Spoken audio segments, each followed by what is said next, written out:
going on, everybody? Welcome back to the spinoff, another episode, of course. Today, my guest is a stand-up comedian, podcaster. I'd like to welcome Mr. Rob Little. How you doing, Rob? What up? Good to be here with you, guy. Oh, man. I'll tell you, it's still cool here in Nebraska, man. It really is. I'm coming there pretty soon. I know. I can't wait. I'm going to try and be there, too. So, man, I hope I get to meet you in person. Oh, yeah. And I think we're doing a live podcast while we're there, too, me and Tommy.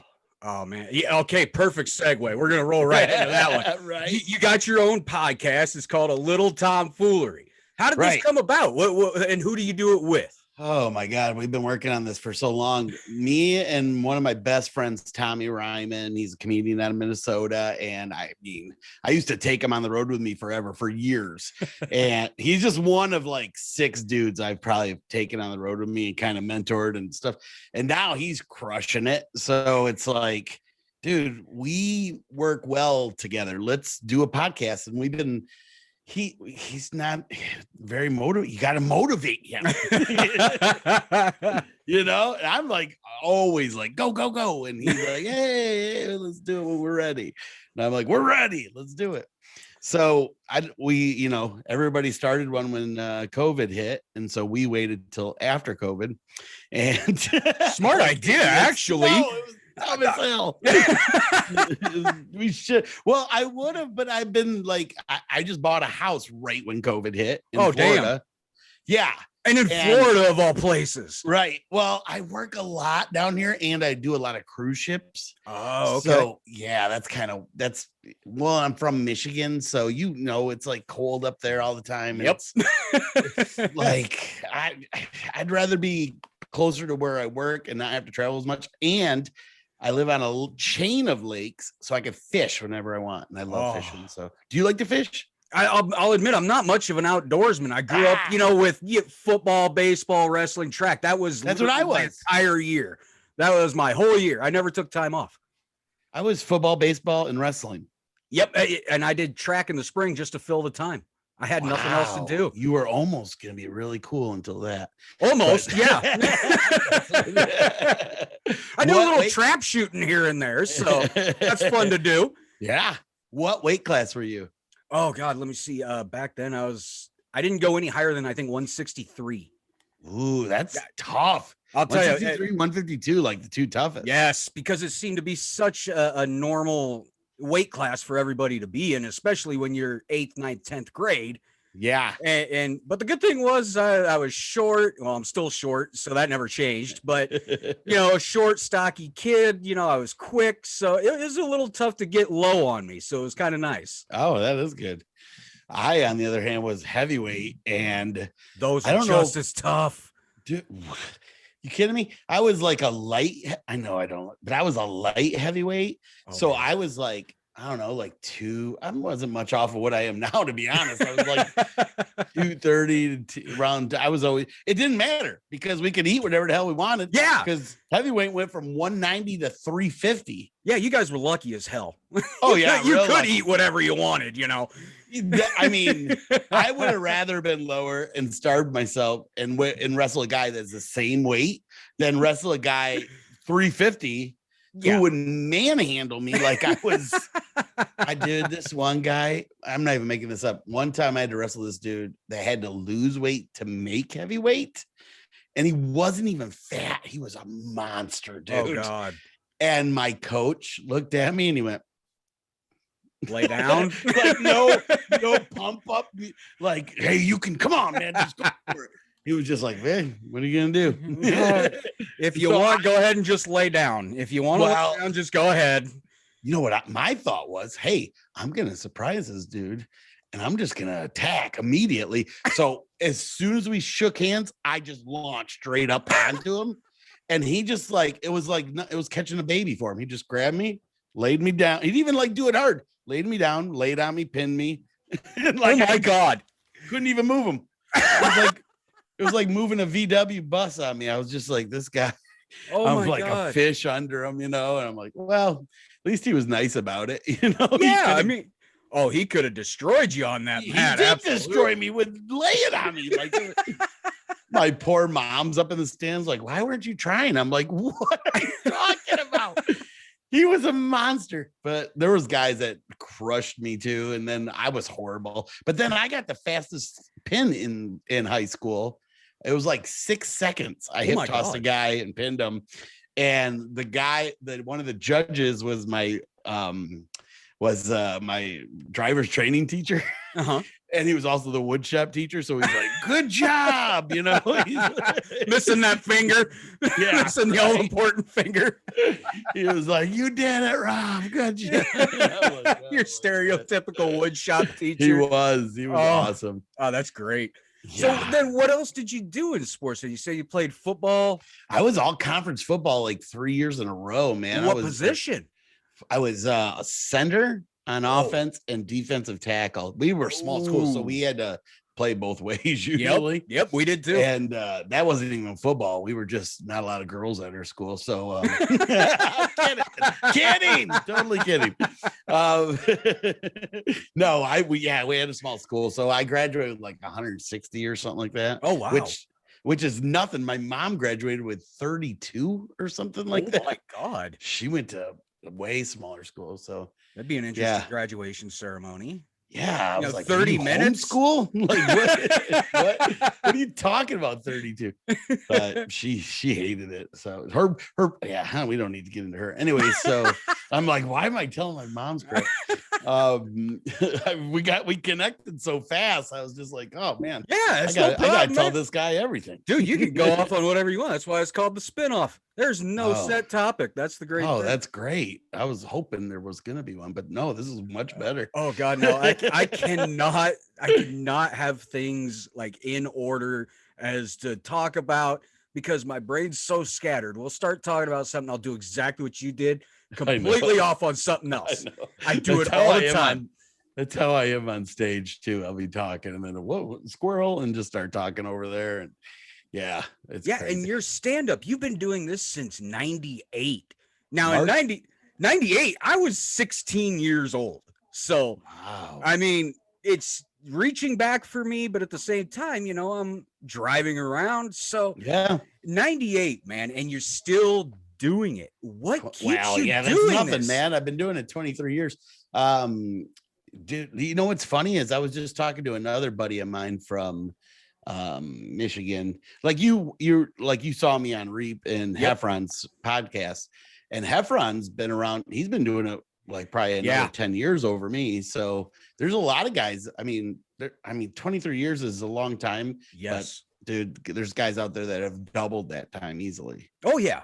Yeah. So once you do it, you can't stop, man. It's one of those things like you get so fed up with it at times. And I've had 2 huge things happen in my career that didn't happen. If you know what I mean, like almost like, and by no fault of myself either. Like usually guys will sabotage themselves by being dip. I don't know if we can cuss on here, but dude, you can say whatever the hell you want. Guys just are dipshits sometimes, and they do things, and you're like, why? You had it, and then like I toured with this guy, and I won't say his name, but he was a Latino comic, and he was the funniest guy out at the time. And he was on another show, kind of like Saturday Night Live. And he got an HBO special and didn't even show up for the rehearsal because he was he was chasing the demon, man. He was doing drugs. And this guy, riding the snake, man. I have never done any drugs because I know I would love them. Dude, at least you're honest with yourself about it. I know I would. Like I didn't like gambling and I won really big recently. Now I can't stop. Yep. I love it. Yep, it happens. And that's why I don't game either. I know I would do the same damn thing and I wouldn't have a life then. I'd just be in front of the TV playing all the time. But so he did it, and I go, man, I get it, but he's got to stop. And he never did. I don't even know how the hell I got on this topic. It never matters. Oh, because like big things happen. Yeah, and like wasting the opportunities. That was his wasted. But I was picked to be a brand new cast member on SNL one year.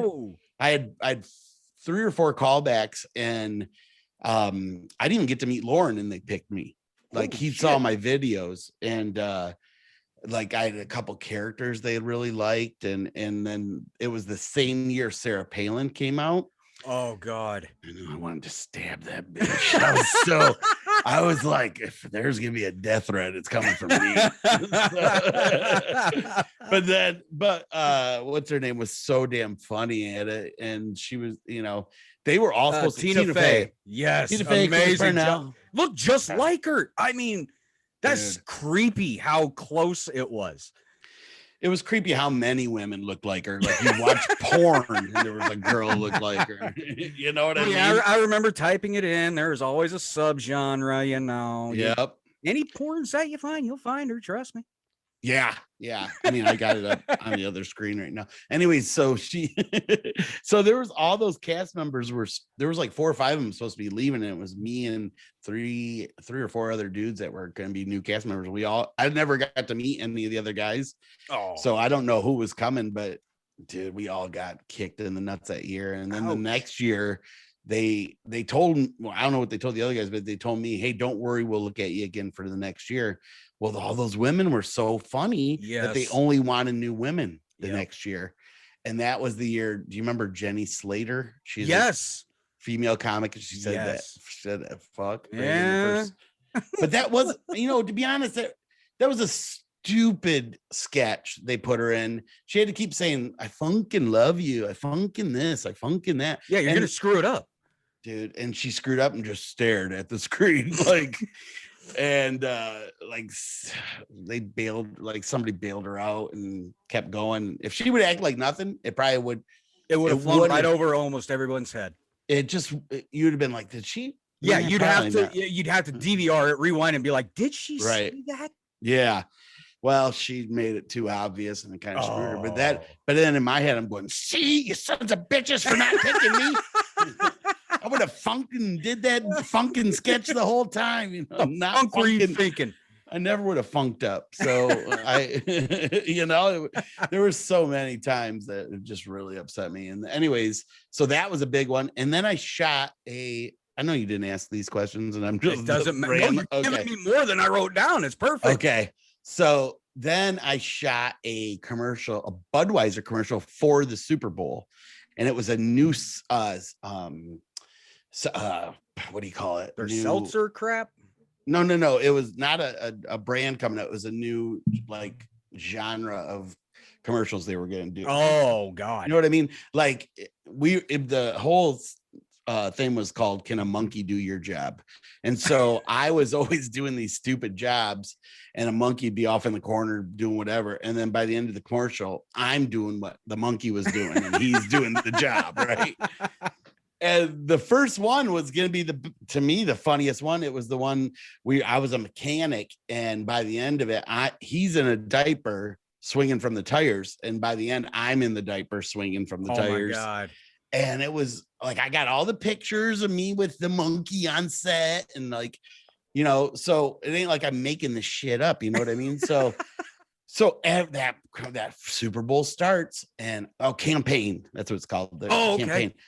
So I didn't know that Budweiser shoots several campaigns for each Super Bowl, because that is a shit ton of money to throw down. Yeah. But they got it, and what they did, and if something hits, like remember the What's Up? Oh guys, God, yes, that was huge for them. So I mean, and it doesn't matter long as one of them hits, and if it hits, it's huge money. But I was like, dude, this is gonna. After Saturday Night Live, I pretty much cried for the next 2 years until I got this, and then I was like, don't blame you. Oh man, I can't believe this is gonna be huge. And then every commercial, I'm like, here it comes. I had a huge party at my place. Oh shit. Never aired. And it was the same. So I found out why. It was a big patriotic year. So that was the year they got Bin Laden. Okay. So what they did was they shot these commercials with Clydesdales playing football. Yep, I remember that one. So it was more patriotic. is what they made it look like. So, that's what it tested better than, I guess. I don't know, but I remember that commercial, and being a huge football guy that I am, I was like, all right, that was pretty fucking clever. Yeah, they were cool. I agree. They made it look good. I'll give them credit. But it wasn't funny. It wasn't you. Yeah.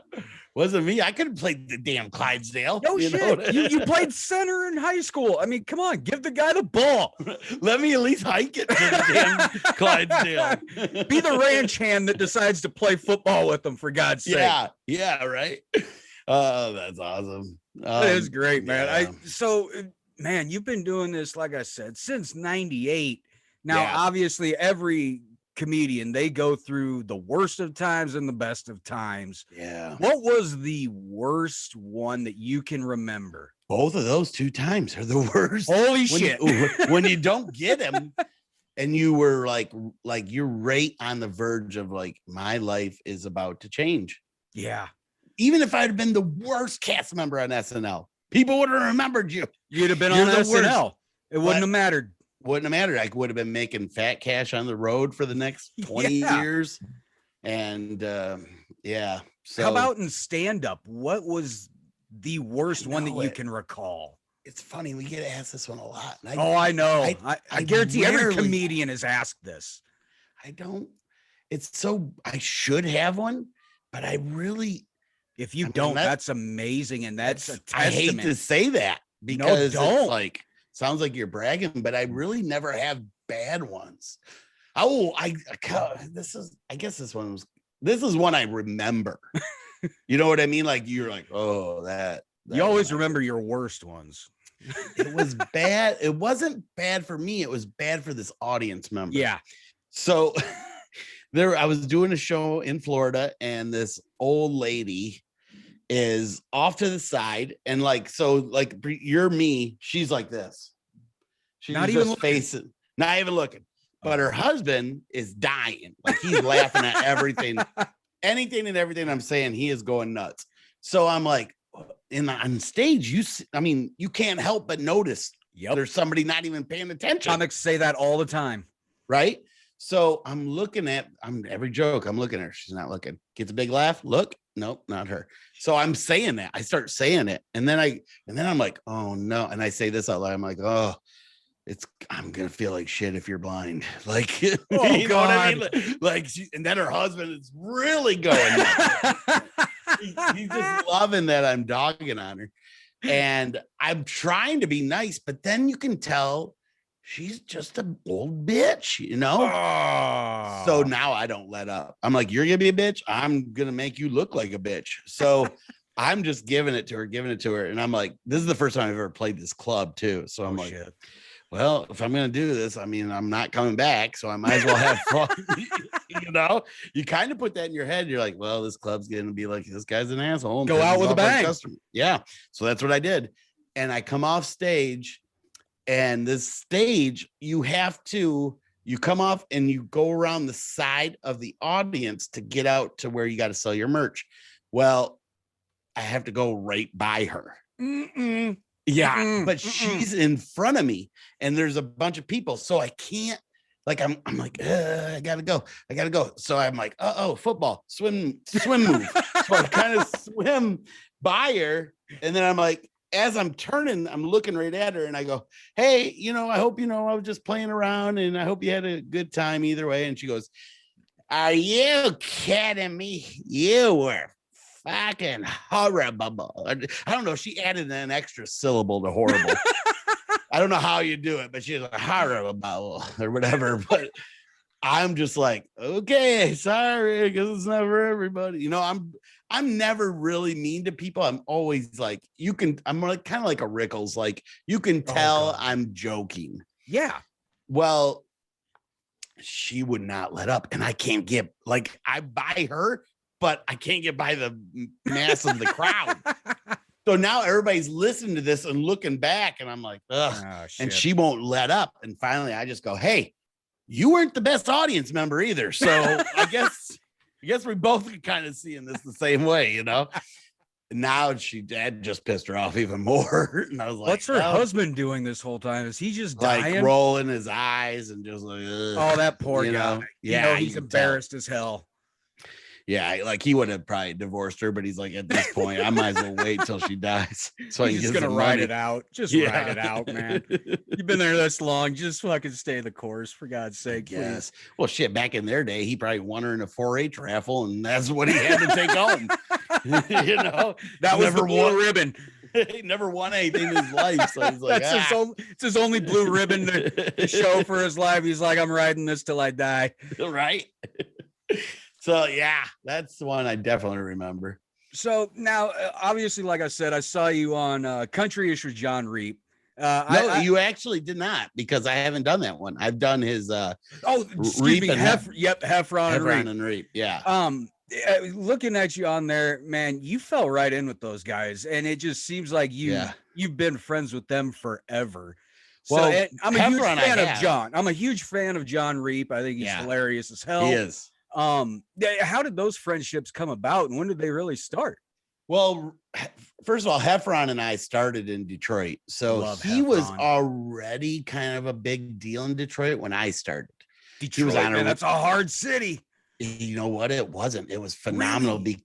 When a lot of people didn't realize this in Detroit when I started, which is crazy because they were all telling me I was starting at I started when I was 25, and they're all like, oh, this is like the worst time ever to start. But really, I could have hit 30 to 40 clubs in a 2-hour radius. Like, damn, that's impossible nowadays. Like, yeah. But you can't even do that in New York City, you know, but like there, I was crushing crushing the pavement, like to get to each gig, you know. I was a hustler, man. And so I moved up really fast, and that's how Heffron got to know me. And he was just like, this guy's too damn hyper. I don't need him in front of me, you know? So he was like different with me. But when I moved to LA 2.5 years into stand-up. And that's when I met Reep. And Reep was pretty much at the same level. Yeah. Like we were pretty much almost identical, and we were on a lot of the same shows together. So we got to hang a lot. It's weird in LA. You have all these guys that are friends, but you don't hang out. Yeah. You know what I mean? We're always busy. Yeah. We're all trying to do our own thing, but there's times where you're like, man, it'd be really cool if we could, like, he's a guy I would love to hang out with a lot. Just have a barbecue with. Yeah. Just even come over and fucking let's hang, or let's play some Wii bowling, or I don't know, you know what I mean? Anything. Like, back then, that's when but I used to have poker nights where I would have, it was like when Texas Hold'em was really big, that's how I got into it. So I would have like 20 comics over, and we'd all play, and Reep and Heffron would never come. I could never get them to come over, but there was a lot of other guys. Nick Swartzen would come over, and I was on his show for a while too. Nick's great. He's so funny. He's really he's a very generous dude too. Yeah, man. There's a guy that don't give a shit what people think about him. Well, he does, because I'm not gonna say. At least he on the surface he makes it look like he doesn't. He had almost no shame, especially like the part he played in Reno 911 as the gay prostitute guy. I mean, that dude was seriously. You've got to have some self-confidence to go out in that type of outfit. Yeah. Yeah. Yeah. I'll tell you stuff off the air. But Nick, we love you, dude. We love you, man. He's like one of my best friends. I think he's phenomenal. And so, yeah. Yep. So what other, he's a great dude. I would never say it. What's like the biggest name that you've gotten to work with or maybe open for so far in your career, and quite a lengthy career so far? God, I mean, there isn't many I haven't worked with. Like I worked with Kevin Hart right before he hit it big, and he was still just as funny. He was just a super nice guy. Like, I didn't even know him. Good. Like we were at the Kansas City Improv, and I was headlining all week, and they go, hey, this Kevin Hart's coming in, and he's gonna just do Wednesday night or whatever, you know. Like, he was already coming up. Like, I'd heard of him, but I didn't know anything about him. And he showed up with his little posse, and he was just so nice and stuff. So I just hung out with those guys and bullshitted. But I'd never been. Okay, so this was one of my. Okay, yeah. So one time when I first moved to LA, I was doing the Laugh Factory right in Hollywood. Yeah. And I was waiting out on they put up like 10, 15 dudes a night on one show. That's how it works in LA. You don't see like a 3-man show you do like in Omaha and stuff. Yep. Here it's just a running show, man. So I just thought of another one too, but I'll tell you this one first. So I'm one of the 15, 20 dudes going on, right? But it's cool in LA or New York, you don't know who's gonna show up. So I'm standing outside, just kind of, there wasn't a lot of room to hang at the Laugh Factory. And so I was just like, I'm not nervous, but I just need to get out of there, So I'm waiting outside, and I'm not on until a little later. And all of a sudden, this big white Cadillac pulls up. It's Rodney Dangerfield. He gets out of his car. Now I'm 2.5, 3 years into it. I just moved to LA. I don't care who the hell it is. If it's somebody I'm super excited to see, I'm not like, you're supposed to act like, hey, what up, Rodney? Like that's not me. No, I'm like, Rodney. So I just go running right at him. Oh, shit. And in my head, I'm like, calm down. But I couldn't. I just couldn't.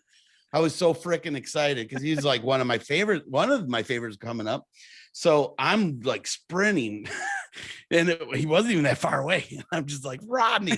And he just looks at me totally nonchalant, throws his keys at me and he goes, hey, keep it close. And he starts to walk in.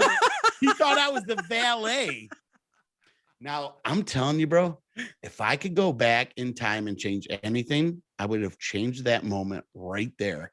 Because what I did was, no. My name's Rob. I'm on the show with you here.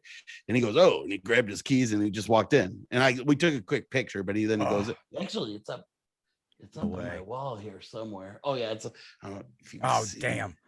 That silver, I'm pointing like clear up there in the top. Right, yeah, the silver. I'm trying to do it so you can see this picture right there. She is. Yeah. There it is. Yeah. So Man. it was crazy. So, but if I could go back in time and change anything, I would change that moment where he threw his keys at me and I'd been like, yes, sir.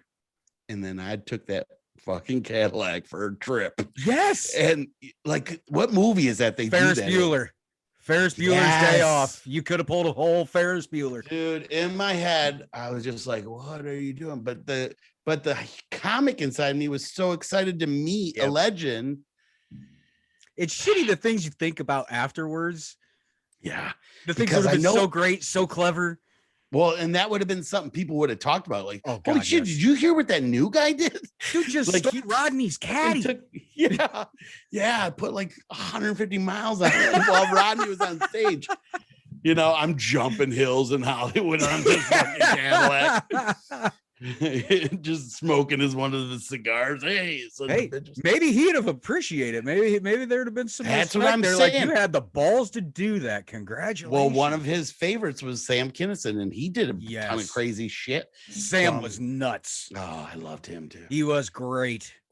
That's right. Here's one screaming though. I'll tell you that guy was bound to have something happen to him. I mean, well, it wasn't because of the screaming. No, but man, he's gonna give himself an aneurysm at some point. My God.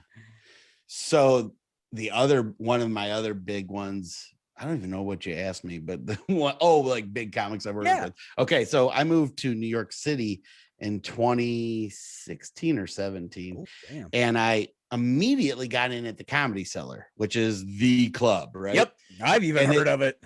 The crazy thing about me getting in there, like most guys move to New York and it takes them years to get in. Literally the first week I got in, I emailed the lady and she goes, are you the Rob Little from LA? And I go, well, I lived up there for a while. And she goes, you ain't gonna believe this. I use your press kit as the press kit comics need to follow. She goes, you did such an amazing, it's sitting on my desk right now. I will give you stage time every week. And oh my God, no joke, she did it. But she was giving it to me at like 1, 2 in the morning, which I thought, be honest, I thought that was like the worst time ever. Bullshit. Oh, It's an amazing time. It's still a packed house, and that's when all the big names come in because they like have done all the other clubs earlier in the night, but they come to their home club late to relax, have a drink, get up on stage. So one night I'm up there, and I worked with, I mean, you name it, they all come in, and I was kind of meeting them all. There, a lot of them I knew from LA, but a lot of them I didn't know. There's definitely a different type of crowd from LA and New York comics. So I'm up there, and 4 dudes go on stage before it's my turn. I'm about to go on, and they go, oh, hold on. Dave Chappelle just came in. We're gonna put him up because he wants to go. I was like, yeah, well, whatever he's got. Yeah, okay. So he goes on, does about 45 minutes. In that time he's on stage, Dave Chappelle comes in. Oh shit. He's going next. I'm like, yeah. I can't believe I get to see this. You go right ahead. So at this point, any other club, even in LA, you're bumped because they've already been 4 other comics, and then David Tell. So right now before Attell, they're almost like an hour into a show. Oh wow. Then Attell it makes it almost 2 hours. Then Chappelle makes it almost 3 hours, right? Yep. So I'm 100% bumped, and at least that's what I know from the business. Yeah. They come up to me and they go, okay, you're up next. And I goes, what? You're not going to let the crowd go? Like, this is, I mean, don't let me follow this shit, you asshole. Not only they were keeping the crowd hostage, there's me and probably 6 more dudes still got to go on. Oh my God. And I got to follow Attell. So it's going to be Dave Attell, Dave Chappelle, Rob Littell. Holy shit. Is what I said.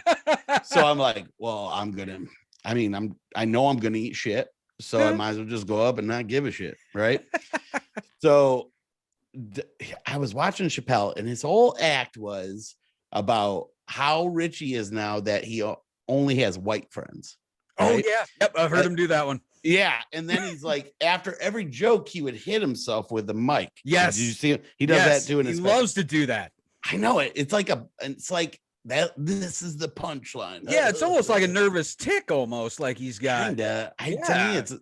To me, it's not. I'm just like almost like he's hoping the crowd got it. You know, right? Kinda like the right. All right, there this it is. The joke, right? So I'm watching him. I'm like, oh, that's weird. So they call me up. I go up, and I go, yeah, I know what you're all thinking. I'm one of Dave's new friends. It gets a big laugh. And then as they're laughing, I start hitting myself with the mic. Oh, God. And I go, oh, he got that from me. And you're coming up with this off the top of your head. Yeah, I just did it. I was like, let's just go with it.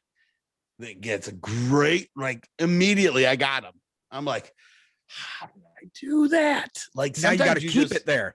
Yeah, I didn't do a great job, but I kept them for a while, and then I tried to slip into my stuff, and they're okay, but they're just like, hey, we don't know who the fuck you are. Yeah.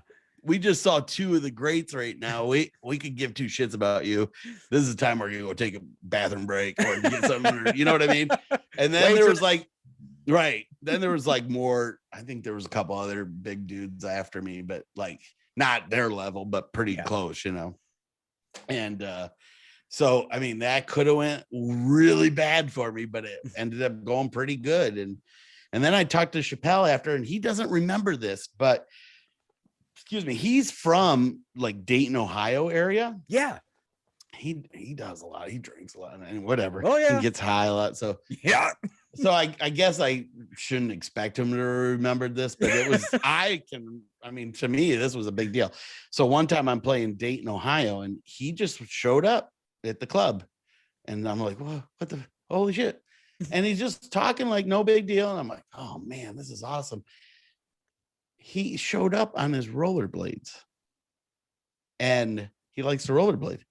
And I'm like, so do I. I grew up right next to a roller rink. I got my rollerblades in the car right now. No way. So as soon as the show's done, we go rollerblading.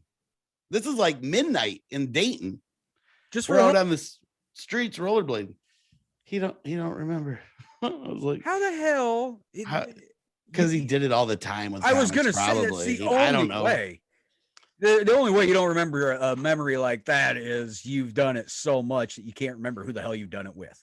Yeah. I brought it up to him and he was just like, what? And I was like,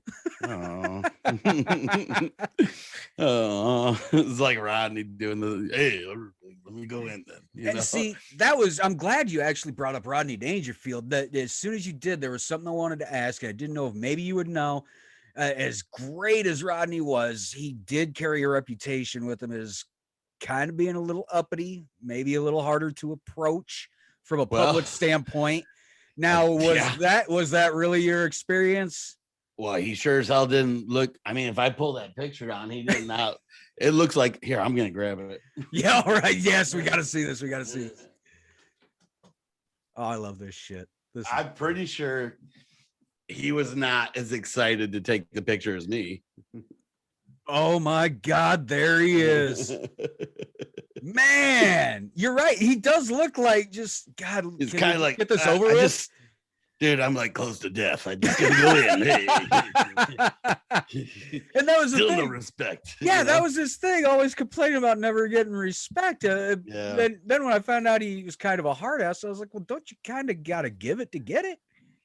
Well, that's my one and only time with him. He's a great one. So I mean, I'm not gonna down the guy. So he's great I at what was he did. Ecstatic. He could have spit on me, and I'd be like, Rodney just spit on me. I feel the same way about guys like George Carlin or Jim Carrey, guys like that. I've never met Jim Carrey, but I met George right before he got to meet George. Yeah, I met because in LA there's this club called the Comedy and Magic Club in Hermosa Beach, and there's never a time you go there and there isn't some huge comic there. Wow. And that was George's kind of like home club out in LA. Man. So he would just show up and it was like, and you in LA, at this point I learned the game. So you act like you don't give a shit about anybody. Yeah. Right. Just like, oh, cool. But I did kind of like, there's a guy, that I just loved in the 90s. I want to say it was like early 90s. And I just thought he was so damn funny. And I'd see him on all these late night stand-up shows on like, Annie at the Improv and all those kind of shows. And he ended up becoming, his name is Jack. I can't believe I forgot his last name. Anyways, his name's Jack, and he ended up becoming the head writer for Leno on the Tonight Show. So he kind of disappeared in the comedy scene. You never really saw him. Wasn't Jack Whitehall, was it? No. It was like Jack Mayer. I can't. Now you got me screwed up on it. Yeah, but I used to just watch him and cry. I thought he was so funny. Well, one night, it's so weird the people that hit you. I met Hugh Hefner one time after a show in LA. I was doing a show at the Comedy Cellar and he came. I think I got that picture up there too. Holy shit. Like, this is my wall. So this wall, I have all these cool pictures, right? And I'm like, what am I going to do with them? So I just came up with this idea, palette wall, and I just stapled the damn pictures. So I got like fraternity pictures, friends, funny for comedy, and then family. And up in that comedy section, there's so many. It's like a who's who of comics I've met or worked with. Wow. So, what was it? I forgot what I was talking about before that. I was getting so excited. Well, you'd worked with George before. Yeah, but what was I just saying that he was writing for the Leno show. You met Hugh. So I met Hugh one time, and it was when he was dating those 8 girls, not the 4. You know what I'm talking about? Yeah, before he had to peel it back a little. Right. Yeah. No pun intended. I can't be taking 2 blue pills. So he had 8 of them, and they were all at the Comedy Store. And as soon as I came off my set, I just went straight out the door waiting. Because I'm like, they're going to come out first. So yeah. So I'm out there waiting, there's still probably a couple more comics. And as I'm waiting, right in front of me is the Playboy limo. It's got a big Playboy symbol on the side. Oh yeah. Well, the show starts to let out and the 8 girls come out first. I'm telling you, they're all unbelievably hot, right? Oh yeah. Yeah. I'm literally like, out of my way, bitches. I want to meet you. Like, there's going to be a lot more of you if I get to be in Hugh's good graces, That's right. You go straight to the source, man. You don't drink from a cup. Go to the fountain.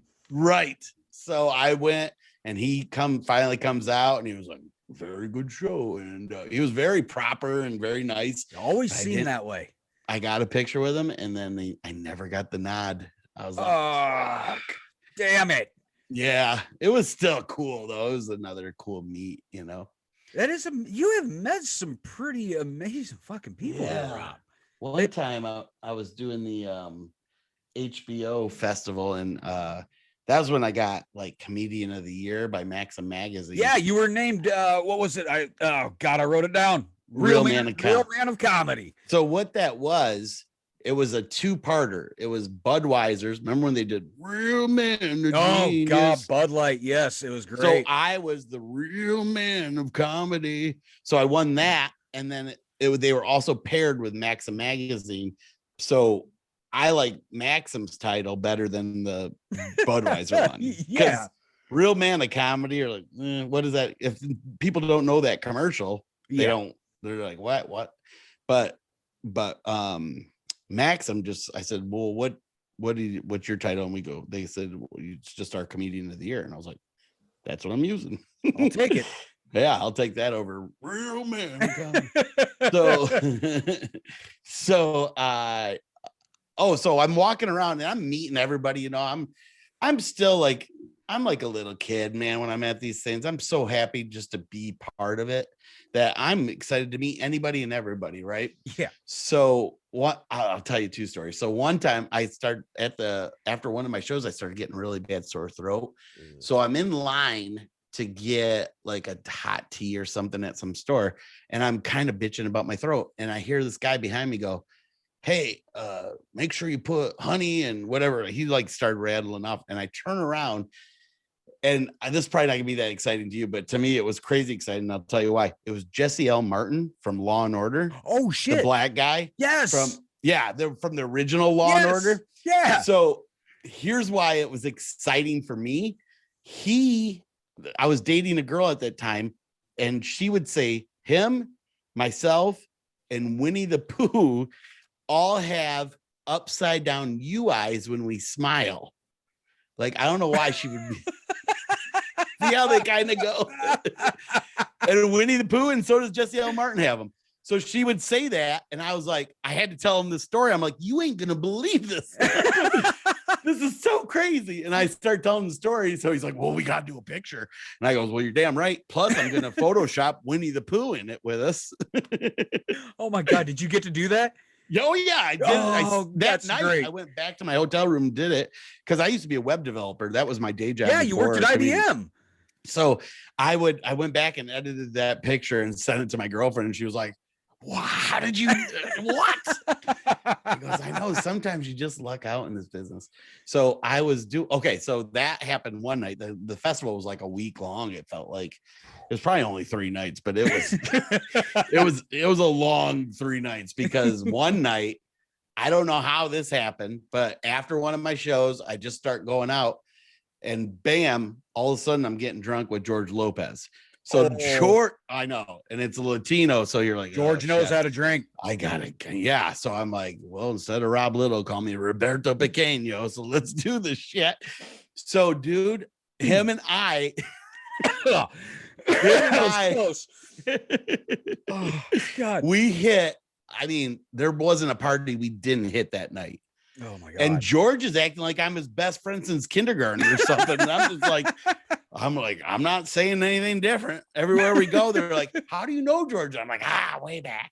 And so like, I don't know. I met him. We ran into each other in the back. I don't know where. Yeah. We just, next thing I know, we're getting drunk together, and he's like, you're coming with me. Yeah, it was crazy, man. Yeah, George is great. He was so fun. And then I was working a lot at, years later, I started working a lot of Carnival cruises, which I don't anymore, but I work a lot of Royal and Norwegian now. But when Carnival had this, George Lopez sponsored the comedy club. So everybody was like, oh, did he do that? Like he did he pick you for that? And I was like, no, I was working this way before he got 3 million to use his name. Yeah. I don't think he did it for me, is what you know what I mean. Yeah, if he really wanted to help me, he would have took me on the damn road instead of making me do all these damn cruises. Thanks for the payback, George. Come on now. Yeah, right. But yeah, there's so many fun pictures up there. I met Ron Jeremy one time. Oh my God. He opened for me actually. And that was in when the hell did Overland do comedy? Park. He still tries to do it every now and then. Really? It's horrible. Yeah, I was gonna try and be nice about it, but thank God you said something. It's horrible. It can't be good. It's like watching him do porn now. Oh God. You're like, pack it up. Everything's limp, even your mic stand keeps going down. Yeah, it's not good when you're that I guess gifted, I suppose, for lack of a better word. Yeah. And you get into the point where that gift is going away. Okay, I just, not to change the subject, but go right ahead. Another good story. And I looked back at pictures and I was like, oh yeah, I forgot about that one. So one time I'm in it's when I lived in New York. I was going on this night at the Comedy Cellar and Chris Rock shows up. Oh my God. Now I met him a couple times. I met him at the HBO festival and met him like in LA one time too. But I mean, no way is he gonna remember me. We never worked together. We just were at the same places, right? Yeah. So, and I know he won't remember me because I don't remember dudes when that kind of shit happens. And it's been happening a lot lately. Like the last few times I've been on the road, these guys come up to me and like, yeah. You probably won't remember me. And I'm already in my head going, you're right. I don't remember you.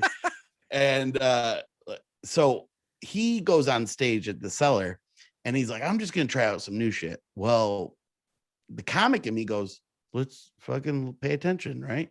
So I'm watching him and every joke I'm like, oh, so I'm in the back giving him ideas. I'm writing down ideas, right? And as I'm writing, I'm like, hey, a couple of these are pretty good. I'm going to tell him. So he comes off stage.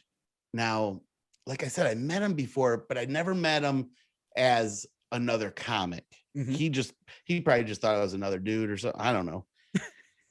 So he comes off stage, and I don't know if have you ever been in New York City or the Cellar? Okay, so when you come off stage, it's a tiny club. And as soon as you come off, you basically have to go up these stairs to get up to like the restaurant. Oh, damn. Where all the comics hang out, right? Because there's nowhere to hang out except in that stairwell going up. Oh, wow. That's where I'm kind of hanging out watching them. And so he comes up to me, and now when I remember meeting him, and he was huge, but now he's like ultra really huge. Chris Rock. Right. Now it's like, holy shit. So I'm like, hey, to me, he's just another comic. So he comes up to me and I go, hey, I know you were working on stuff. I don't know if you would be interested, but I'm a comic. I'm going on in a couple too. And I wrote down some ideas for you if you want to hear them. And he goes, yeah, sure. Let me hear them. And as soon as he said, like, he gave me validation, I went, and I can't read my own shit. I couldn't read it. That's exactly what happened. I show him the paper and I go, I can't. I'm sorry. You're gonna have to do this.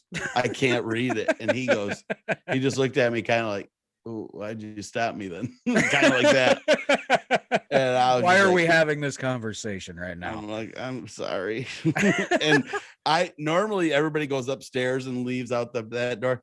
I just went out the back door. I was like, I'm not gonna go up there and face him, just let him think I was nobody I am compared to him. I was just like, yeah. So that was crazy. Oh, I don't want to talk. Okay.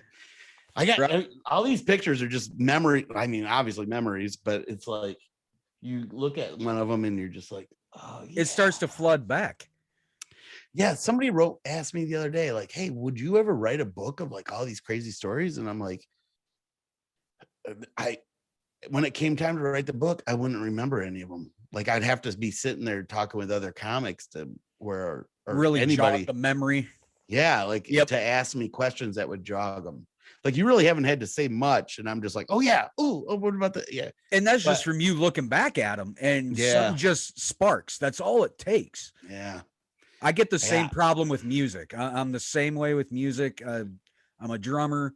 My dad was a drummer in a band. It's so fun. It is. Yeah. You talk about an instrument you can take your fucking frustration out on. It's something you could beat the hell out of and not worry about breaking anything. That's kind of funny you say that too, because when I was little, my dad, he was like in a kind of like a 70s classic rock band, you know? But back then it wasn't classic, it was rock. It was now guys rock. Like Boston and bands like that. Hell yeah. Yeah, they did all that, Doobie Brothers, all that shit. Yes. So didn't matter, Foreigner. But like he got a brand new cherry red metallic drum set, and it was gorgeous. It looked like candy especially to a little kid. I was probably I had to be like 3 or 4, but I remember it vividly. Yes. You know? And he got it, set it all up, and he looked at me, he goes, you touch this, I'll beat your ass. And I was like, I just wanted to touch it so bad. Yeah. Dude, as a kid, when you're told not to do something, you're gonna do it. Especially something so sparkly and look like candy. It looks so pretty. Yeah. So I never got in. I played an instrument, but it wasn't drums because What'd you play? Trumpet. Really? Hey, there's nothing wrong with that. It wasn't even trumpet. It was the cornet, which is the shorter trumpet. Yes. But I have the dumbest reason why I wanted to play too. I wanted to learn when the Saints go marching in. Why? I don't know why. Surprised me. It just seemed like a cool. It is a cool song on a trumpet. Yes, it sounds amazing. Well, I learned it, and then I was stuck in band. I had to play band. But I was like first chair every year until like high school, when you move up and then you're kind of with the older kids. Yep. And there was one fucking dude that was a little better than me. So I kind of got frustrated because like in high school, you either were in band or you got to take gym classes. And I was like, well, I'm chubby, but I love gym. I want to be in all my buddies are in gym. Exactly. One of my best friends was on the sax. So we're both in band and we're like, fuck it, I'm dropping my instrument before every concert. That's what it probably seemed like to my mom, but I would just be like, I couldn't sit still. I'm always hyper. So I would just like be playing with it. You know how you kind of play with the valves, and I would drop it and it would bend one of the valves. And now I'd be like, man.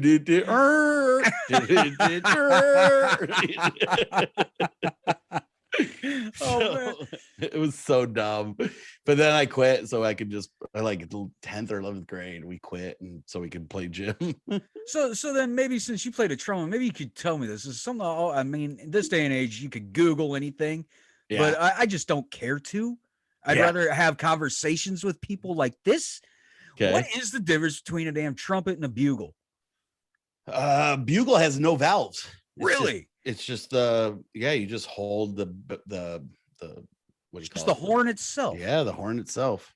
Wow. And you just change the octaves with your tightening and loosening of lips, which is pretty much what you do with the trumpet, except you have the 3 valves and can change, airway. So that's the big difference. See, but between that every day. Yeah, between that and the trumpet though, there's like 0.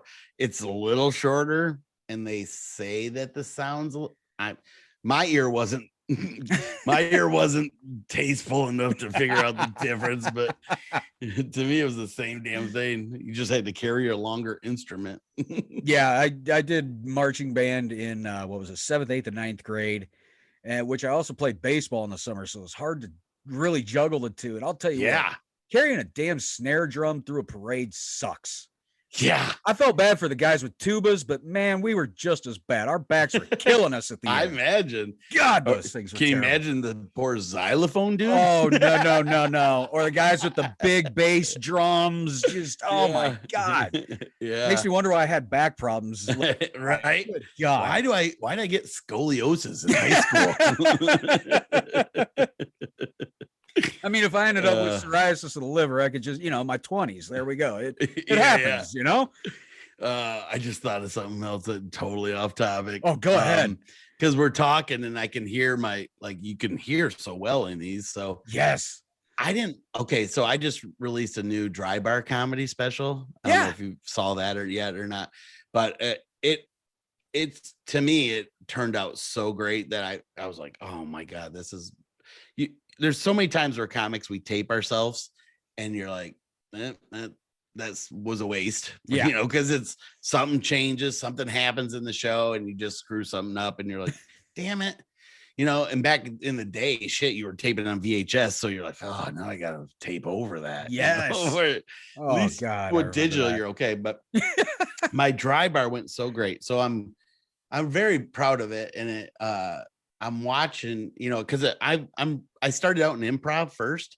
So I love improv comedy. And I thought, well, I can do improv on stage and make the audience be my person I play off of, right?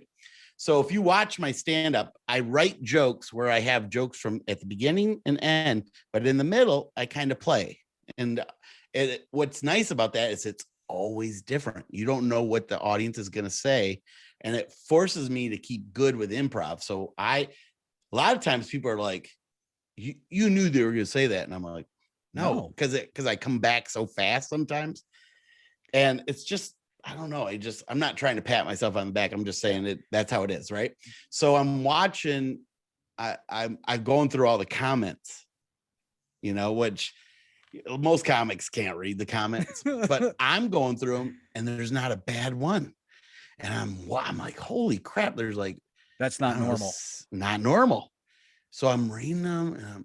But it's funny because my full special, I can't find. I mean, I'm about a couple hundred comments in and I haven't found a bad one yet. But when they broke it up, all kinds of bad ones. People, because I do a lot of stuff where I ride the line where it comes to political correctness. Yeah. And to me, it's like, how can you be a comic and not do that kind of shit? Exactly.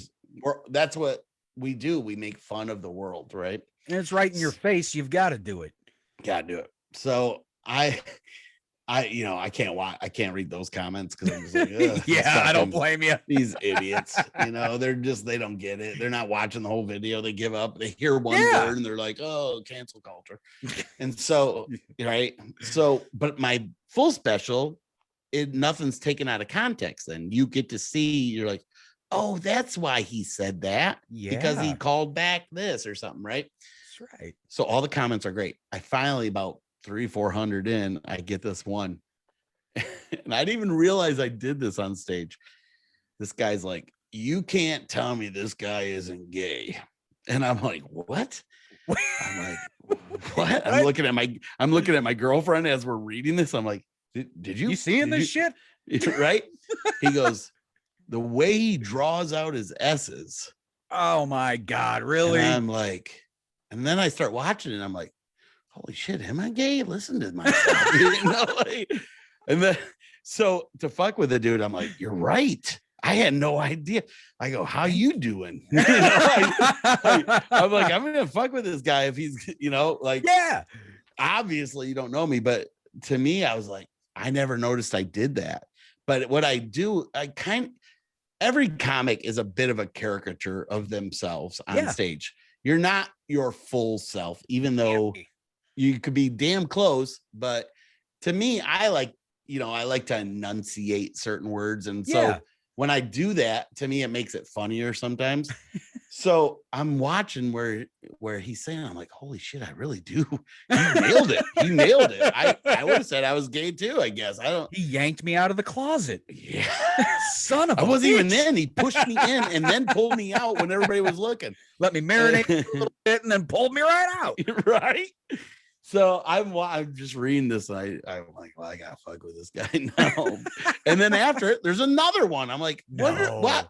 Why are these people saying this? So I'm definitely I'm gonna have to.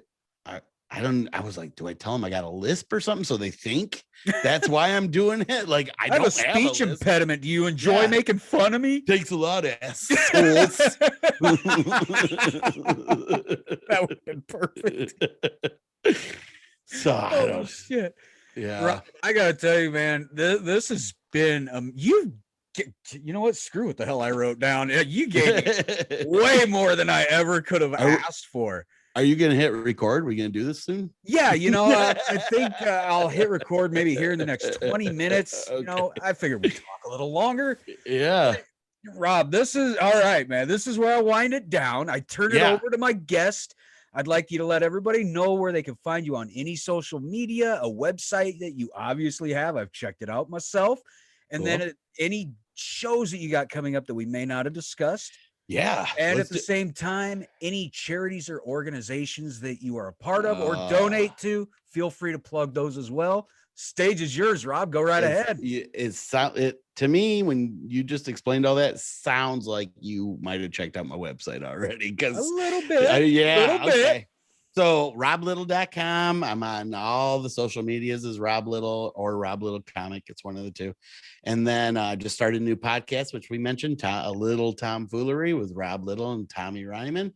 We're still kind of new at it. We're only maybe 10 into it. And so but it's fun. And it's, I wish it was like more like this. But for some reason, we're still like, we need to set up a schedule, and we got to be doing this and then this and then this.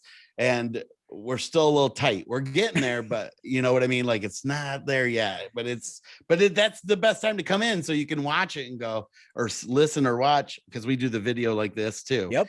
And so to me, it's like, oh, see it at the beginning and watch us transform, right? Yeah. So I got that, and all my tour dates are at roblittle.com or facebook.com/roblittlefans. And coming up, I don't know where most of your listeners are from, but I know you're from Omaha, and that is not far off for me coming up. First off, next weekend I'm in Iowa, and the next 2 weekends I'm at clubs I've never played before. One is the Talent Factory in Nevada, Iowa on June 5th. And then in Denver, I'm at Studio at Main Street. And that is that's in just Parker, Colorado, which is just a suburb of Denver. And then I do Tulsa, Oklahoma. And then I do Omaha after that. So I'm in Omaha June 24th. Well, no, June 25th and 26th. I have to fly in on the 24th to do Todd and Tyler. Yeah, gotta love those guys, man. Todd and Tyler, TNT, man. They're the best. And I'm on I think I'm on like 4 of their greatest. Like when that was funny because when I started looking you up, that name it struck me, and that's I was like, I swear I know this name. Yeah, and then I've been on them so many times. And Todd and Tyler's voices were going off in my head. Our guest coming up, Rob Little, and I'm just like, oh my God, that's it. Yeah. I actually taped a couple of the shows I was on with them, and they're on my DVD as one of my DVD extras. So they're great. Todd and Tyler, love you guys, man. They're real nice. And they kind of tease me about this, and I kind of cry back at the hotel, but like one of my characters they really liked that I got SNL for. And the first time I showed them it, or I kind of did it for them, they thought it was so funny. But then after that, I could never replicate it. So it just sounded like this dumb, stupid character. And they're like, what? Why? What happened? That was supposed to be a great character. Are you going to do that again this show? Like they would tease me. Whatever you do, don't bring it. It was called. Okay. So back in the day when I was trying to get on SNL, that was this, obviously bitch face came out with her, but Fidel Castro was stepping down also. Oh God. And so they didn't know who was going to take over for him. So I made up this character, Sar Castro, his nephew. God. So I'd be like, hey, I'd be like, hey, I'm going to kill you. And they're like, really? And I'm like, no, I'm Sarcastro. What are you talking about? But watch your back, And that was one that I think that's the one they picked me for because they laughed the hardest at that one. And they knew it was going to be in the news, but it did. I mean, that whole Alaskan bitch fucking overshadowed that. So I'm sure people don't even remember him stepping down. But so I'm gonna be. That was a long. I'm gonna be on Tom Tyler. Let me tell you this character. So I almost every time I go on with those guys now, they're like, "You're not gonna do Sarcastro, are you?" I'm like, yeah, I'm going to do it. Obviously, I've never smoked before, but I'm just like, hey, you've got the motion down. I'm trying. I actually am working on this new bit that I don't want to do it, but I'm just saying, like, have you ever bought a house? No, not yet. Okay, me neither. This was my first house I've ever bought, right? So I had to work with a realtor, and my real realtor was phenomenal, super hot. Like I don't ever tell her that. She's very beautiful, but she's married and got kids. And her husband actually helped me rebuild a bunch of shit. Oh God. And we ended up becoming super good friends, but she took me to a lot of, I was just like a couple times I'm like, are you even listening to what I want? Like, you're just taking me. I think you just see something for sale and you're like, fuck it, let's see if she showed me like 200 houses. Jesus. Because every time we'd find one, it would get sold out from under me. Oh. So I was like, we'd go to make an offer and it was already sold. I'm like, shit.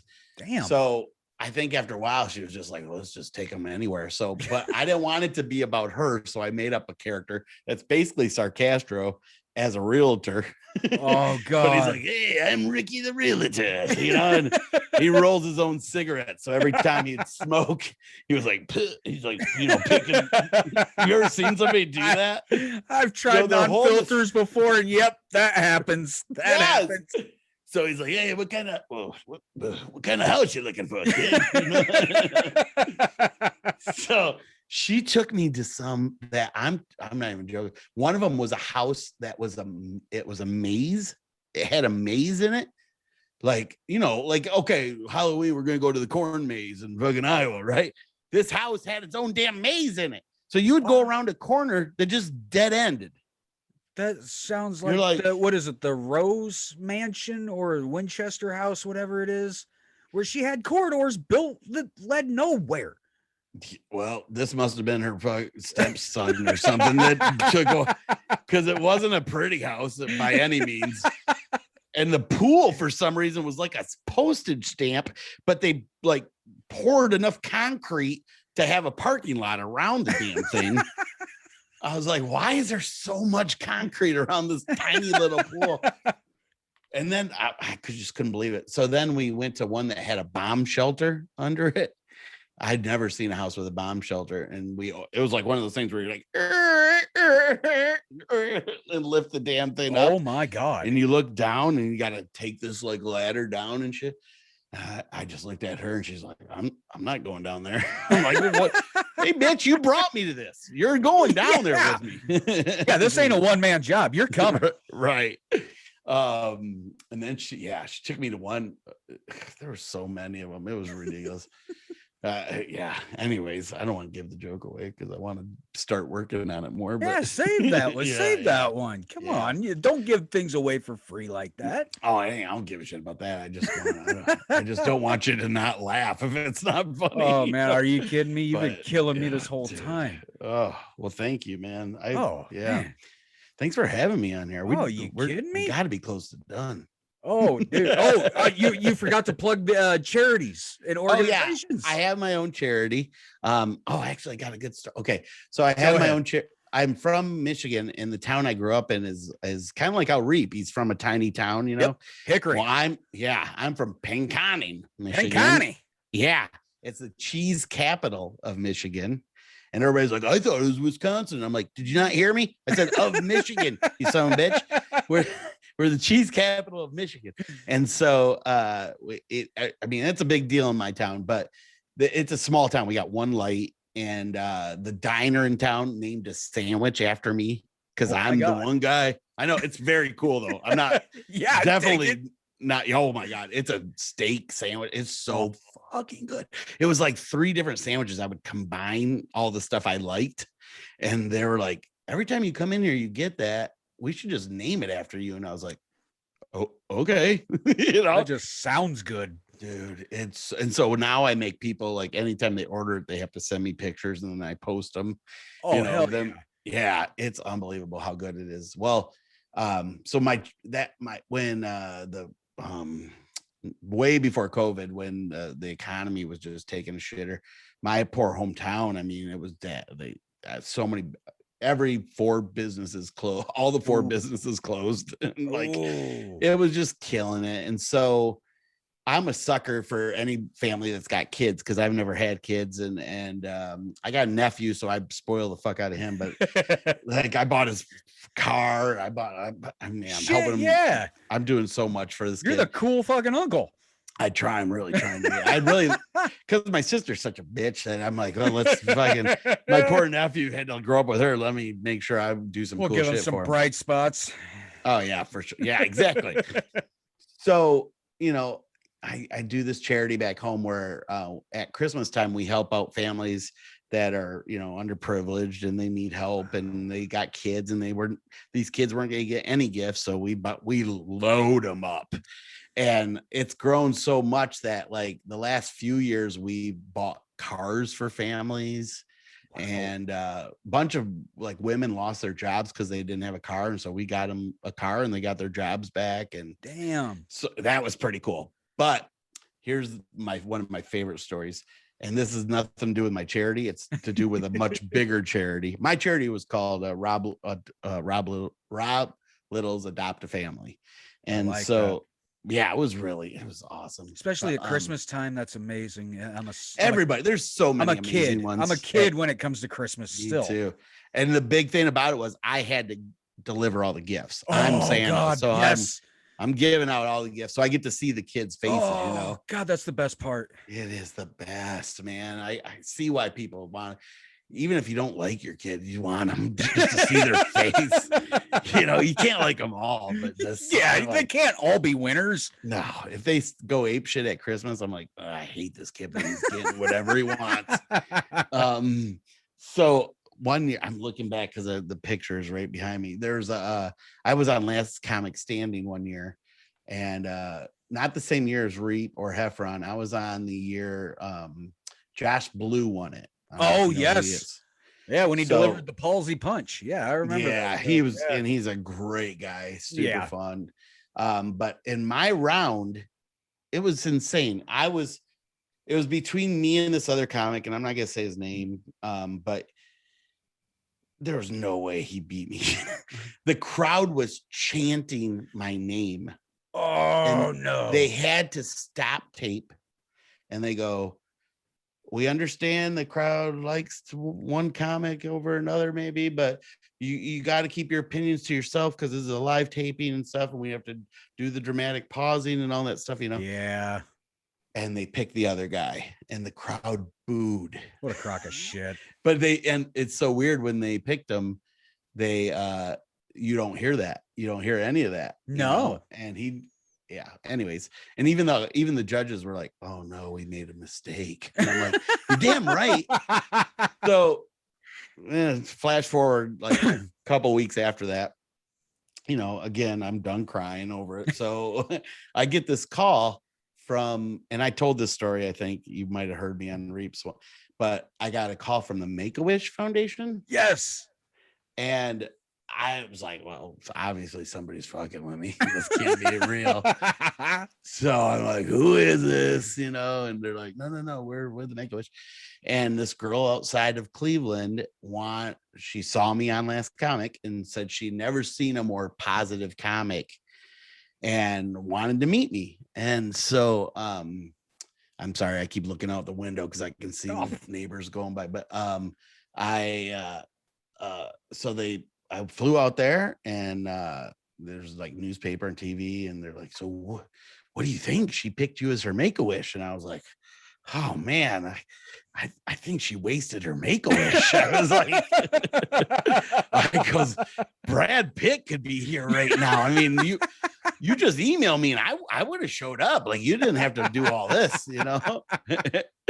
And it was one of the coolest experiences of my life. Like, this girl was like the same age as me. She had an inoperable brain tumor, but it did not affect her. Like, she was just so fun, and we just totally hit it off. And her mom looked and cooked like Paula Deen, and but not racist at without all. the racism. Yeah. Her mom was unbelievable. Her whole family. I was only supposed to stay a couple hours. I stayed almost a week. Like, Damn. we were having so much fun. We're just watching movies and just eating all the time. Her mom kept bringing us food. And I probably wasn't there a week. I was probably there the weekend, but it felt like I was there for a long time. And it was like a good feeling. It was awesome. And after that, we stayed in touch for a good year or so. And then all of a sudden her mom wrote me, and it's not what you think. Like, I thought there was like, oh no, she passed, right? Yeah, that's what that's what you think. That's what I thought too. And her mom said, I just want you to know, if she contacts you or you try contacting her, they changed her meds and she is not the same person anymore. Oh no. And I was like, what, really? And they're like, yeah, she's got a very bad temper now, and she just is like all this stuff, and it's not her. And I was like, yeah, this girl's like Miss Sunshine, you know, so there's no way. Well, I tried talking to her, and she just laid into me one time, and I was like, whoa. And so I never talked to her again after that. Wow. Like, yeah, I don't even know if she's still alive or not. It's amazing that a medication can do that to somebody too. Somebody that's so, like you said, upbeat and positive, and completely 180 it around in they're a completely opposite person. That's sad. It's sad because you can't help but put yourself in that situation and be like, if I was that same person, I'd be like, just I don't want to be like that. Just let me go. Yeah. Like, I mean, I hate to say it that way, but I totally get it. I want people to remember that part of me, you know? Yep. My wife and I watch, she's recently started getting into watching ER, and I've been sucked into a few episodes. ER? Would you guys just now get TV or something? Like, what? No shit. We've got this thing where we'll put shows off that are popular because they're popular. We don't like following the whole herd. I'd never seen, what's that island one that everybody watched for? It was the one where it ended up being like the Lost smoke monster. Lost. Was it Lost? Yeah. Yep, she got into that one as well. Never seen an episode. I finally got into Modern Family, and I binged through every season, and now I'm sad that it's over. Yeah, but I didn't even get into it until maybe 3 months ago. Wow. So I waited until it was all done. I never wanted to watch it because it was so popular. I was like, I don't want to be part of that crowd. Yeah. I finally gave in, watched one episode. I said, oh shit, this is hilarious. Yeah. Yeah. There's so many of them like that. I've only seen maybe a couple dozen of those too. Cause we're on the road. You don't get, we're doing shows usually. Yeah. That stuff's on. So. Well, that's got to be kind of good for you guys nowadays, especially with streaming services and pretty much on any platform. You guys can watch whatever the hell you want almost at any given time when you got downtime. I rarely watch. I watch a lot of Netflix when I do watch TV, but obviously you can tell in this hour, I'm crazy. I just have so much energy. Like last night, I didn't even go to bed last night. I've been up over 24 hours already. I think I might have slept an hour because I got up and I laid in bed.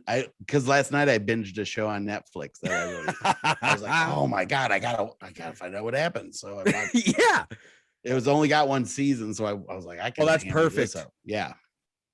Now, see what I like about Netflix and what I don't like about Netflix is they'll bring a show on, you'll love it, and then come to find out they're not going to bring it back. Yeah, that happened with Mindhunter. Have you seen that one? I have not seen Mindhunter. It's basically like the creation of the serial killer. It's when they coined the phrase serial killer. Ooh. And it's so good. And they did 2 seasons and then they're like, nope, we're not bringing it back. And I was like, nobody was watching this. It was so good. And see, they did that to me and my wife with the show Santa Clarita Diet with Drew Barrymore. And I forget the other man's name. God, he's been in so many shows. God. It's probably because it was called Diet. Oh, it was great. Drew Barrymore plays this undead wife that it just shenanigans, for lack of a better word, take place through all this shit. And it went 2 or 3 seasons, ended on a cliffhanger, and then come to find out, no more. Like you almost go, bitches. Just do one more so we know what happened. Give us a movie. Just give us an hour-long movie. That's all we'll need. And then the Big Show. That one was great with Paul White, the Big Show from WWE. Oh, he had a show? Oh my God. And you would never think this guy is that funny. He's spot on. The guy that big to be that funny is hilarious. I'm going to tell you something, and I hope this doesn't ruin it for you. I guarantee he had writers. Oh yeah. All those people think those reality shows are just like, oh my, how do they come up with that stuff? They got like 6 writers in the back going, hey, let's do another take, but say this time. And with this one, luckily it wasn't a reality show. It was just a sitcom. Oh, it was a sitcom. Yeah, it was just a sitcom type show, like Home Improvement or something like that. You know, your regular run of the mill sitcom. And I'll tell you, yep, of course he had jokes written for him, but the way he was able to deliver them, he had comic ability. Perfect. Nice. So if you get the chance, watch the Big Show. It's pretty fun. If I get the chance, I want my own damn show is what I want. Shit. I saw you had a thing on your website that we can help you, everybody. We can help this man get his own special on Netflix. If you go to roblittle.com and check out the link. That would be huge for me if I could. And I tried for years with Netflix and I just couldn't. I actually had here's another story for you. I forgot about this one too, because I've had so many big things. And this last one I just didn't get excited about because I was like, well, it probably is not going to happen. And guess what? It didn't. I had a guy. So I did this. This happens a lot. You'll do a show and somebody will come up to you after and go, oh my God, I do this. I want to write a sitcom for you. And I'm like, yeah, that'd be great. Right. You know, when you're out the other, I don't pay it. I'm like, at the time, I'm like, I love that idea. Yeah, let's do it. Yeah. Because not once has it ever came through until I'm doing this show and on a cruise ship. And this guy comes up and he tells me his name, tells me what he did. To be honest, there's 300 other people right behind him about to come up and talk to me too. So I just kind of like blow him off. I'm like, hey, that's awesome, man. Thanks. 3 or 4 months later, I get an email from this guy and he goes, yeah, I was on that cruise and I did this and I talked to you after. And I'm like, I don't even remember him. Because that happens so often. Yeah. I mean, if people like you, they all come up and tell you the nicest things and like how they could, especially if you do any cruises out of LA. There's always somebody that's in the business that says they're going to help you. Well, yeah. So this guy's in the business. Sure you are. Yeah. It was the director of the movie's Barbershop. Oh, shit. Now, he's a black guy, which is cool. Yeah. No problem with that. But why do you want to work with me? Like you've not really shown that in any of your other movies that you'd want to work with aging, bald, white, chubby dude, So he writes a sitcom for me that he is going to shoot it and we're going to pitch it to Netflix. And it's at first, when you first hear what it's about, you're like, oh, I don't know. Then he goes, well, I want you to be a punch. I read it and I'm like, this is good, but I bet I can make this way better. So he goes, well, yeah, that's why I'm giving it to you. I want you to punch it up because they have punch up writers. Yep. And so me and another buddy get together and I'm telling you, dude, we made this fucking thing so funny. So now I'm like giddy. We got 7 episodes. We're going to shoot 4. And a guy from,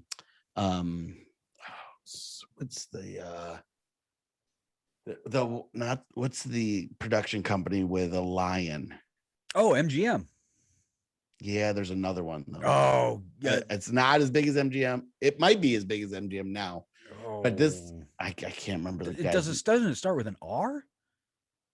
No. Regal or something? I no, you're thinking of the older school ones. This is Oh God, a yeah. little newer. But this guy is, and I got all the paperwork, but it's another one of those times where you're like, whatever. So this guy is from this big production company and he wants to break off and start his own. So he's funding these and he loves this director and he wants to work with him. So whatever this guy director is doing, he's going to fund it. Right. Yeah. So they have I'm on vacation in South Carolina and they call me up and I'm just like, what? And they're like, yeah, we want to talk to you about it. And I'm like, okay. So we get to talking and this guy from this other company is like, so who big do you think you can bring on this with you? And I'm like, that's my job. Like, that's your job. Why are you asking? I think I can get Drew Carey, or I like, come on, dude. I'm a road comic. You obviously don't know anything about me, but why do you give a shit? How about trust your director? Yeah. Right. But he's not seeing it that way. He's seeing it as, I want to come out guns a-blazing with some big names and we'll wrap it. You know, like when Seinfeld got his sitcom, he was big, but to be honest, Julie Louis-Dreyfus and those other Michael Richards, those were all bigger actors. Yeah. So they surrounded him with big names. Yeah. All Seinfeld really was a comic. Right. So that's what they were going to do with me. But he wanted me to like kind of secure some names. And I was just like, what? So we had this big talk and we get off the phone and that guy gets off the phone and I stay on with the director. And he's like, I'm like, what the fuck was that, dude? Like, you kind of just ambushed me with this shit. I don't know. I don't even live in LA anymore. You know, this was in between LA and New York. And he goes, don't worry about it. Ain't no big deal. He just was like kind of feeling it out and stuff. And so we go on, we work on these episodes. We get to the part where we're going to start to need money because we're going to go shoot these. That guy bows out. Oh, shit. And he wants to fund one of the guy's movies instead. And he didn't like that we didn't already have a deal with Netflix. And I was like, how could we? You have to show them something. Yeah. First. You know don't what I mean? Get offered that. Right. And you got to offer something to them to pitch. That's what I was. Lionsgate. Oh, films. Yeah. There we go. Yes. So that's who he was with. And I was like, how does he not know this? But he must have been at a level where he never dealt with that kind of stuff. That's what it sounds like. You know, obviously, because yeah. Why would you think that we're just going to get a deal on a no name, but with a good director? You know what I mean? A director that's proven himself at least. But now he's going to be working with somebody that he's never done, you know, anything with. But we have a good idea and it's funny but he just wouldn't go with it. But now I'm like, okay. So this director's like just bummed. He's more bummed out than me because I'm at the point where I'm like, yeah, what are you gonna do? This shit happens all the time to me. So it's par for the course, you know. And he's like, yeah, but we just worked so hard on it. And I goes, well, we got it still in case somebody else wants to fund it. Yeah, it's not a dead project. It might as well be at this point. Well, it's just because it's only on hiatus. That's all let's say that. Let's say that. So yeah, I would love to be on Netflix. We come back circle here. I think we can get you there. If we can get me on that would be phenomenal. It would change my life so much. Rob, I got to tell you, this has been amazing, man. Yeah, man. Wow, we've been talking a while, dude. And I'm fine with that. You know, it's been a while since I've had one this long, and I don't mind. I actually, 9 times out of 10, I'm looking up in that corner right there to see how long. And I haven't looked at that thing for quite a fucking while now. So yeah, I just kind of quit caring. This has been great. Rob. That's what happened with me with a girl I dated once. Her name was Karen. I goes, I gotta quit Karen. I'm sick of this. You can't quit Karen. Just don't quit Karen. That's a good name for a sitcom right there. I gotta quit Karen. Oh, something my like God. that. Oh, if my mom was still around, she'd have gotten a kicker out of that one. That was her name. Is her name? Oh, yeah, no. Karen was her name. She'd have got a great kick out of that one. Oh, that's She'd have cool. loved that shit. She had a great sense of humor. So, Oh, all right, awesome. Rob, this is where I Dude, go ahead and thank you. sign off, dude. This has been awesome. Thank you, man. I can't imagine having somebody on for this long and actually enjoying the entire conversation. You know, nothing against anybody I've had on in the past that's been on this long, but all suck. But yeah, this was a good one. So, Rob, this is where I sign off, man. You got to get Reap to get me actually on country-ish. Dude, with you. I'll tell know you what I mean. what. I have actually messaged Mr. John Reap and asked him to join the show, and I know he's read them. So, John, I know you've read them on Facebook, my friend. Oh, and he has no response. No response yet, but I'm not pushy either. Yeah, I know you guys are busy as hell, and it does no good to badger somebody. No, they're definitely gonna say no about that. Exactly. Like I felt bad today because I was like, oh, when you wrote me back the other week, I was like, who the hell is this? And then I look at my emails and I'm like, oh yeah, I got you scheduled. No worries, bro. Some strange white dude from fucking Nebraska. What the hell? Yeah. Oh, so guys, you got to come out. You got to come out, man. When I'm there. Absolutely. You come to Omaha, I'm there. So you said June 25th, 26th. I think that's what 20. Oh, yeah. Sorry. I'm trying to hurry. 25th and 6th. Yes. All right. And that's at the Funny Bone. Yes. All right. I know exactly where that's at. It's 20 minutes from my house. Nice. What do you live in, Boys Town? Fremont. Fremont's just a quick 25-minute drive north. Okay. So it's perfect. Cool. So guys, this is where I give you my sign off. I'm not giving you the long version anymore because I'm finally going to pony up the dough, get my own domain name, get my own website, and put all the shit there. So you'll find me on Facebook, Brian Knutson or the Spinoff. Same thing on YouTube, Twitter, at Knutson_Brian. Audio is going to be at the Scarlet Cream Husker Podcast on Twitter. So for myself at the Spinoff, anybody watching, the Killigans for providing my intro music, and my unofficial sponsor now, which is Mixer Energy Drink, made right here in Nebraska. Great stuff. Keeps me going when I'm welding on third shift on Graveyard, people. So for myself at the Spinoff, for my guest, Rob Little, I hope to have you on again soon. Thank you so much for being here, and I hope you have an awesome day. Thanks, brother. You too, man.